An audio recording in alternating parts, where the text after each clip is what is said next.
রাজবাড়ী। উনি কিন্তু শিক্ষক আগে টুপি, তারপর পাগড়ি, তারপর রুমালটা গায়ে। ভান্ডারী হাফেজ মোহাম্মদ মেহেদি হাসান, পিতা মোহাম্মদ আমির হোসেন ব্যাপারী,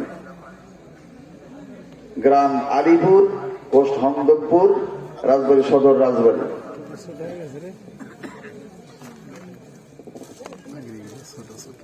চতুর্থ হাফেজ মোহাম্মদ আবু হুরায়রা মোল্লা, পিতা মোহাম্মদ আলিমুজ্জামান মোল্লা, গ্রাম চর বাগমারা, পোস্ট মাটিপাড়া। ভালো করে পড়ে এই সিরিয়ালটা যে আগে হয়েছে তার আগেই নাম রাখছে, যে তারপরে হয়েছে তারপরে এইভাবে সিরিয়াল আসছে।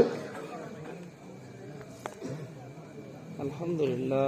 মাদ্রাসার পক্ষ থেকে ছাত্রদের একজন আল্লাহর বান্দা এই পাগড়ি এবং রুমাল এগুলোর যথেষ্ট সহযোগিতা করেছেন। আর মাদ্রাসার আমার আম্মাও একজনের